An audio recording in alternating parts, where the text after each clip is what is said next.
Bonjour à toi, bienvenue sur cette vidéo. On va aborder ensemble aujourd'hui le terme take profit qui signifie en français tirer profit. Je préfère personnellement utiliser le terme objectif de bénéfice. À mes yeux, il est beaucoup plus explicite. Donc pour t'expliquer et te détailler ce qu'est le take profit, en premier temps, il faut comprendre que c'est l'objectif que va se fixer le trader lorsqu'il va lancer un investissement. Car dans le trading, on ne fait pas les choses au hasard. Tu as toujours de fixer un prix d'entrée, un stop loss et un take profit. Le prix d'entrée, c'est là où l'investissement est lancé. Le stop loss, c'est ta limite de perte qui t'empêche de perdre plus que ce que tu ne décides de perdre. On verra son fonctionnement dans de prochaines vidéos. Et le take profit qui est l'objectif de bénéfice. Si un de ces 3 points n'est pas fixé correctement, c'est faire les choses au hasard. Et dans le trading, on ne peut pas laisser place au hasard. Tout est calculé, tout est maîtrisé. Et c'est ce qui fait qu'on peut devenir rentable dans ce domaine. Donc par rapport au take profit, je vais te mettre un exemple graphique pour que tu puisses voir justement à quoi ça correspond réellement.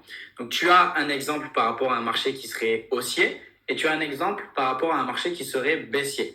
Par exemple, sur celui de gauche, dans un marché haussier, le take profit sera au-dessus du prix d'entrée. Donc on estime que le marché va justement continuer sa croissance et qu'à partir de là, on va se fixer un objectif haussier qui sera soit en pourcentage, soit en nombre de pips.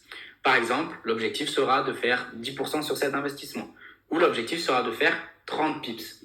Par rapport à cet objectif-là, lorsqu'il est atteint, lorsque le marché atteint le take profit, tu n'as rien besoin de faire. C'est justement un ordre qui fermera automatiquement ton investissement, ton trade si tu préfères. C'est-à-dire que si tu as 10 euros de profit et que tu arrives pile sur le take profit à ce moment-là, le take profit encaissera tes 10 euros et coupera ton investissement.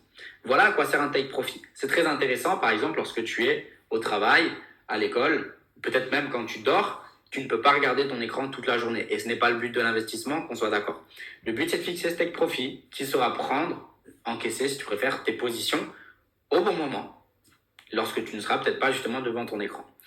À l'inverse, dans un marché qui va être plutôt baissier, comme tu as l'exemple à droite, le take profit sera en dessous. C'est l'inverse, c'est comme un miroir. On va estimer que le marché va chuter, donc à partir de ce moment-là, on va forcément avoir un objectif qui va être plus bas que le marché actuel. Et lorsque cet objectif-là sera atteint, donc le take profit, il encaissera directement nos bénéfices. Donc voilà à quoi sert un take profit. Et pour donner quelques petits détails en plus par rapport à ça, le take profit, il est très important lorsque vous commencez dans le trading, de généralement toujours le fixer et le suivre lorsque vous allez lancer une tendance. Alors il va y avoir des take profit plutôt court terme et long terme. C'est-à-dire que il y a des marchés qui n'ont pas réellement actuellement de décision. C'est-à-dire qu'ils ne vont pas être haussiers ou baissiers, ils vont être justement dans l'indécision et plutôt stagnés. Donc ça va être des take profit plutôt courts et justement, on va dire en phase avec ce marché qui va être justement en stagnation.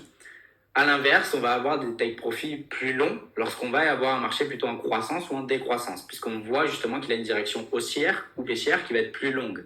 Et ça, ce sera déterminé lorsque vous analysez justement un graphique. Important de comprendre du coup qu'il faut, avant de lancer n'importe quel investissement, avoir un prix d'entrée, un take profit et un stop loss. Sinon, c'est faire les choses au hasard et c'est prendre du coup beaucoup trop de risques par rapport justement à ce qu'est ce domaine qui est l'investissement. Donc voilà par rapport au take profit. Je vous souhaite une très bonne journée et je vous dis à très vite sur une prochaine vidéo.